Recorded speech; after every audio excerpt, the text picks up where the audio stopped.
ikalabing-anim na kabanata. Itinatagubilin ko sa inyo ang ating kapatid na si Febe, na isang tagapaglingkod ng iglesia sa Sincrea. Tanggapin niyo siya alang-alang sa Panginoon, gaya ng nararapat nating gawin bilang magkakapatid. Tulungan niyo siya sa anumang pangangailangan niya, sapagkat marami siyang natulungan. Kasama na ako. Ikumusta ninyo ako kina Priscilla at Aquila, na mga kamanggagawa ko kay Kristo Jesus. Itinaya nila ang kanilang sarili sa panganib upang iligtas ang aking buhay. At hindi lamang ako ang nagpapasalamat sa kanila, kundi pati lahat ng iglesia ng mga hintil. Ikumusta rin ninyo ako sa iglesyang nagtitipon sa kanilang bahay. Ipaabot din ninyo ang aking pangungumusta sa mahal kong kaibigan na si Epeneto, na siyang unang nanalig kay Kristo doon sa Asya. Ikumusta ninyo ako kay Maria na nagpakahirap sa paglilingkod para sa inyo. Ikumusta ninyo ako sa mga kababayan kong sina Andronico at Junia na nakasama ko sa bilangguan. Sila'y kilala ng mga apostol at naunang naging Kristiyano kaysa sa akin. Ikumusta ninyo ako kay Ampliato na aking minamahal sa Panginoon. Ipakibati ninyo ako kay Urbano, na kamanggagawa natin kay Kristo. At ang mahal kong kaibigang si Istakis. Ikumusta din ninyo ako kay Apeles na subok ang katapatan kay Kristo. Gayon din sa pamilya ni Aristobulo, sa kababayan kong si Herodion, at sa mga kapatid sa Panginoon sa sambahayan ni Narciso. Ikumusta ninyo ako kina Trifena at Trifosa na mga lingkod ng Panginoon. Gayon din sa mahal kong kaibigang si Persida na naglingkod na mabuti sa Panginoon.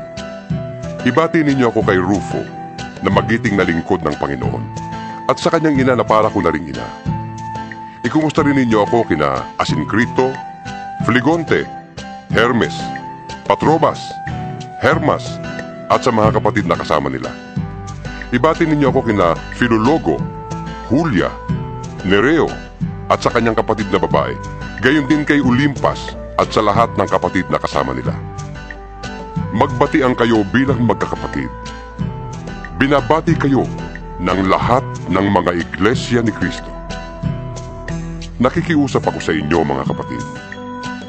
Mag-ingat kayo sa mga lumilikha ng pagkakampi-kampi at nagiging sanhi ng pagtalikod sa mga aral na tinanggap ninyo. Iwasan ninyo sila. Ang mga taong gayon ay hindi kay Kristong Panginoon natin naglilingkod, kundi sa kanilang pansariling hangarin. Inililigaw nila ang mga may mahinang pag-iisip sa pamamagitan ng kanilang magaganda at matatamis na pangungusap. Kahit na balitang-balita ang inyong pagkamasunurin kay Kristo, bagay na ikinagagalak ko. Ibig kong maging matalino kayo tungkol sa mga bagay na mabuti, at walang malay naman sa masama. Ang Diyos ang bukal ng kapayapaan. Malapit na niyang ipalupig sa inyo si Satanas. Pagpalain kayo ng ating Panginoong Jesus. Binabati kayo ni Timoteo na aking kamanggagawa. Gayon din ang mga kababayan kong sina Lucio, Jason, at Sosipatro. Akong si Tercio, na tagasulat ng liham na ito, ay bumabati rin sa inyo sa pangalan ng Panginoon. Kinukumusta kayo ni Gayo na tinutuluyan ko. Sa bahay niya nagtitipon ang buong iglesia. Kinukumusta rin kayo ni Erasto na ingat yaman ng lungsod, at ng ating kapatid na si Cuarto.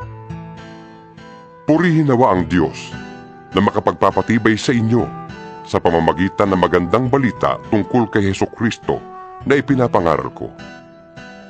Ang magandang balitang yan ay isang hiwagang nalihim sa loob ng mahabang panahon. At sa utos ng walang hanggang Diyos ay nahayag ngayon sa lahat ng bansa sa pamamagitan ng mga sinulat ng mga propeta, upang ang lahat ay magpasakop kay Kristo. Naway papurihan magpakailanman ng Diyos na tanging marunong sa lahat, sa pamamagitan ni Hesukristo. Amen.